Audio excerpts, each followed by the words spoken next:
Kagulat World. Boom!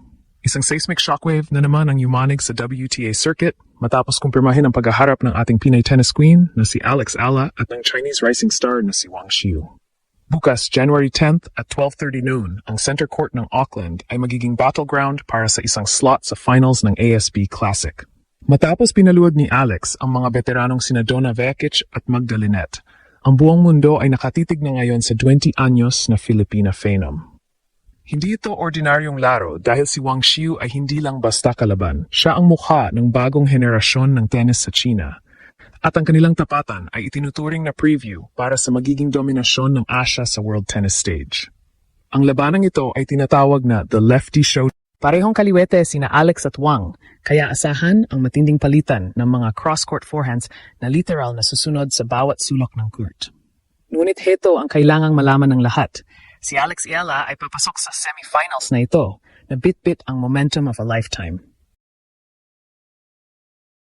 Matapos niyang burahin ang Polish wall sa quarterfinals, ramdam ang takot ng kanyang mga kalaban dahil sa kanyang bagong antas ng maturity at composure. Habang si Wang Xiu ay kilala sa kanyang raw power at matatangkad na serves, si Alex naman ay nagpapakita ng tactical genius na bihira sa kanyang edad. Ito ay labanan ng lakas laban sa diskarte. At sa puntong ito, ang dugong Pinoy ay tila hindi na kayang pigilan. Bakit ito ang pinakamahalagang laro para sa Grand Slam dream ni Alex? Dahil ang pagpanalo sa semifinals na ito ay magtutulak kay Alex sa loob ng top 40 o posibleng top 30 ng world rankings. Ang ganitong ranking ay magbibigay sa kanya ng seeded status sa mga susunod na Grand Slam tournaments gaya ng French Open at Wimbledon.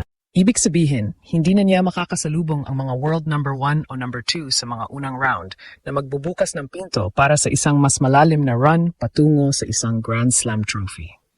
Ang pangarap na maging unang Pilipinong magwawagi ng singles Grand Slam title ay hindi na lang basta pangarap. Ito ay isang reality na isang panalo na lang ang layo mula sa pagiging konkreto. Online, sumasabog ang tensyon sa pagitan ng mga fans sa Pilipinas at China. Ang bawat update sa social media ay tinutukan ng milyon-milyong tao na nagnanais makasaksi ng kasaysayan. Ang aming fearless forecast, Alex Ala in 3 sets. Dahil sa kanyang winning aura at ang kakayahang mag-adjust sa ilalim ng pressure, si Alex ang inaasahang mananaig sa labanang ito. Bukas ng 12:30 p.m., muling hihinto ang mundo para saksihan ang paglipad ng ating pambansang pambato. Isang hakbang na lang, finals na. Isang hakbang na lang, kasaysayan na. Laban Alex, laban Pilipinas. Isang makasaysayang sandali na naman ang nakatakdang saksihan ng buong mundo bukas. Ang center court ng Auckland ay magiging saksi sa isa sa pinaka-inaabangang bakbakan sa WTA Tour ngayong 2026. Ang tapatan ng ating Pinay tennis queen na si Alex Ala at ang pambato ng China na si Wang Xiu. Hindi lang ito basta semifinals. Ito ay ang tinatawag na Battle for Asian Supremacy. Matapos kulantangin ni Alex ang New Zealand sa kanyang sunod-sunod na demolition job sa mga top seeds, heto siya ngayon. Isang hakbang na lang ang layo mula sa finals ng ASB Classic. Ngunit ang harang na kailangan niyang tibagin ay hindi basta-basta. Ang 6-foot-tall left-handed powerhouse mula sa China. Suriin natin ang mga numero at kapasidad ng dalawang manlalarong ito. Parehong kaliwete o southpaw sina Alex at Wang. Isang bihirang pagkakataon sa tennis na nagbibigay ng kakaibang excitement sa mga fans. Si Wang Xiu, na kasalukuyang nasa loob ng World Top 40, ay kilala sa kanyang raw power. Dahil sa kanyang taas, ang kanyang serve ay parang mga kidlat na bumabagsak sa court na sinasamahan pa ng matitinding flat ground strokes na kayang tumapos ng puntos sa loob lang ng 3 segundo. Siya ang itinuturing na big hitter ng China at sa mga nakaraang tournaments, ipinakita niya ang kanyang kakayahang pabagsakin ang mga top 10 players gamit ang kanyang agresibong laro. Ngunit dito papasok ang X-factor ni Alex Ala. Pagamat mas matangkad si Wang, si Alex naman ang reyna ng tactical brilliance at lateral speed. Sa kanyang mga naging laban kontra kina Vekic at Linette, nakita natin ang isang bersyon ni Alex na halos walang butas ang depensa. Ang kanyang kakayahang gawing open sa ang depensa ay isang sining na nagpapahirap sa mga big hitters gaya ni Wang. Habang ang laro ni Wang ay nakabase sa bilis ng puntos, ang laro ni Alex ay nakabase sa pagpiga sa emosyon at stamina ng kalaban. Ang lefty forehand ni Alex ay may kakaibang top spin na nagpapatalbog sa bola ng mas mataas, isang bagay na magpapahirap sa teaming ni Wang Xiu. Ang labanang ito ay tungkol din sa momentum.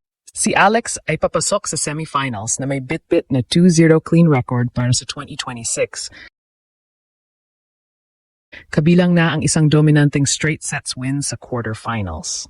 Ang kanyang kumpiyansa ay nasa all-time high at ang kanyang conditioning ay mukhang perpekto matapos ang kanyang preseason training sa Eastburn. Sa kabilang banda, si Wang Xiu ay nakaramdam din ng pressure dahil alam niyang ang buong China ay umaasa sa kanya para pigilan ang ragasa ng Pinay Pride.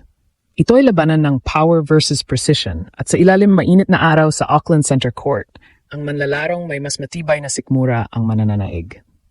Bakit nga ba nanginginig ang WTA sa posibleng panalo ni Alex dito? Dahil ang tagumpay bukas ay hindi lang ticket sa finals, ito ay ang susi sa kanyang Grand Slam dream.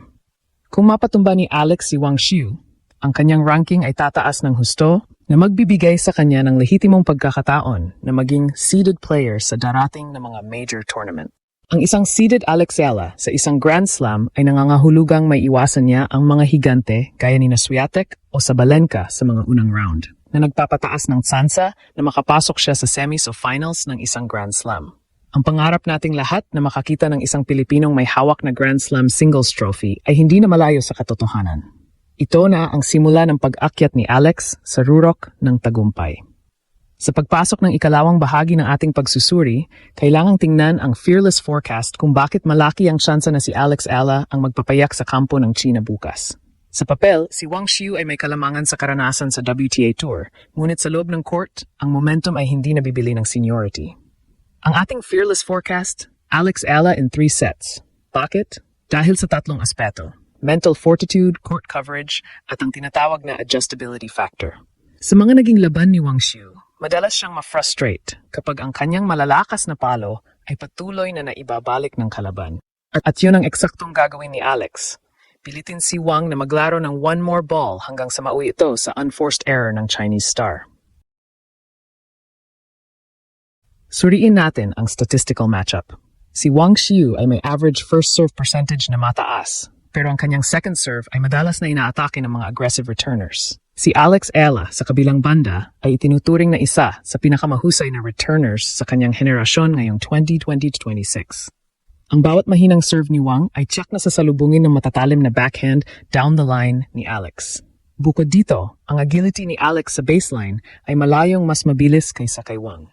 Sa mahahabang rally, asahan nating ang stamina ng Pinay ang mananaig, lalo na't ang laban ay gaganapin sa tanghali kung kailan ang init ng araw ay nagiging factor sa pagkapagod ng mga manlalaro. Sa usaping NBA, ang tapatang ito ay may hahalintulad sa isang laro sa pagitan ng isang sharpshooter team at isang defensive powerhouse. Si Wang Xiu ang sharpshooter na umaasa sa mga tres, winners, habang si Alex Yala ang defensive team na marunong mag-counterattack.